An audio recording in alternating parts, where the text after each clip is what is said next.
Hello friends, હું નિલેશ તાફડા આપ સૌનું હાર્દિક સ્વાગત કરું છું આપણી યુટ્યુબ ચેનલ યસ આઈ એમ અ ટીચરમાં. તો મિત્રો, આજનો આ વિડીયો જેમાં મેં સમાવેશ કર્યો છે યુનિટ 15, ટાઇટલ છે ધ સિક્રેટ ઓફ મશીન.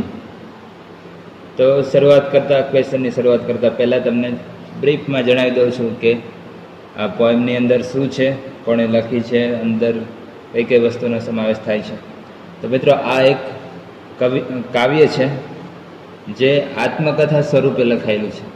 મતલબ અગર મશીન છે એને જીભ હોત અને પોતાની આત્મકથા કહે તો એ કેવી હોત એ જણાવતું આ એક કાવ્ય છે અને તેના રચયિતા છે રૂડયાર્ડ કિપલિંગ.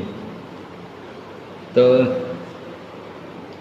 આપણે મશીનોનો ઉપયોગ કરીએ છીએ બરાબર, પણ તેના નિયમો, સિદ્ધાંતો, તેના જન્મ વગેરે વિશે ખૂબ ઓછી માહિતી છે. તો એક મશીન આપણને પોતાની આત્મકથા જણાવે છે અને સંપૂર્ણ તેમના જન્મથી લઈ અને તેના કાર્યો આ બધું જ આપણને એક પછી એક કહે છે.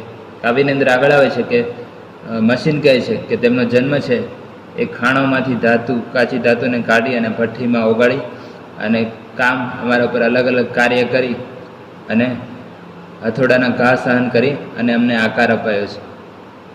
પૃથ્વી પરનું કોઈ પણ કામ અમે કરી શકીએ છીએ, પછી તે ખેંચવાનું હોય કે ઉચકવાનું, ધકાવવાનું હોય કે ચાલવાનું, પ્રિન્ટ કરવાનું હોય કે ખેડવાનું હોય, વણવાનું હોય કે અગ્નિ કે પ્રકાશ આપવાનું હોય.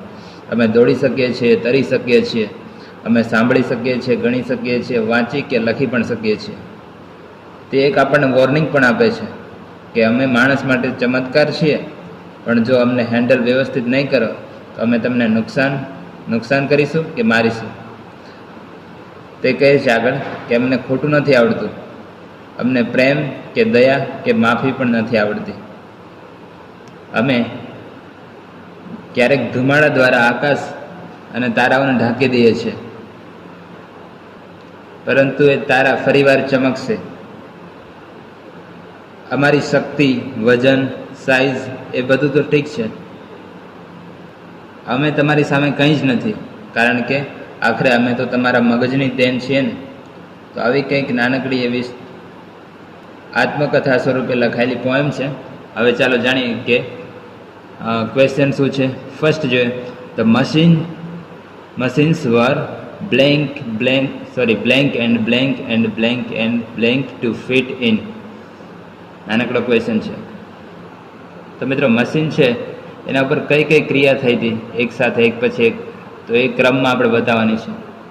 તો પહેલું છે તો કટ થાય, પછી ફિલ્ડ, પછી એની અંદર ટૂલ જોઈન કરવામાં અને ગેજ, મતલબ કે તેમનામાં રહેલી ત્રુટિ છે, કોઈ ખામી એ દૂર કરવામાં આવી.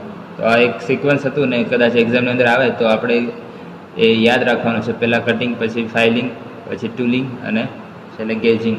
નેક્સ્ટ છે machine can serve for blank hours a day. તો મશીન છે એક દિવસમાં કેટલા કલાક કામ કરી શકે? તો 24 કલાક. Next, machines do not blank. તો મશીન શું નથી કરતો? તો એમાં આન્સર છે ડિસઓબે. તો આપણી જે આજ્ઞા હોય તેને ડિસઓબે ક્યારે નથી કરતો. Next, machines are described as a blank of human brains. તો હ્યુમન બ્રેન છે, માનવનું મગજ, એના ચિલ્ડ્રન તરીકે મશીન છે એનું વર્ણન કરવામાં આવ્યું છે. Fifth, the limitation of machine is that blank. તો મશીનની લિમિટેશન શું છે? they neither love nor pity. તો તેમને પ્રેમ નથી કે દયા પણ નથી. Next, sixth, machines urge humans to be. તો મશીન છે માનવને શું કહે છે, કેવા બનવાનું કહે છે? તો હમ્બલ, નમ્ર બનવાનું કહે છે. Next, what does heaven refers in the poem. તો આ જે પોએમ છે એની અંદર હેવન શબ્દ આવે છે, જેનો મતલબ શું છે? આન્સર છે સ્કાય. સ્કાય મતલબ સ્કાય માટે હેવન શબ્દ વપરાય છે. અને લાસ્ટ વન છે who hides the stars and the sky.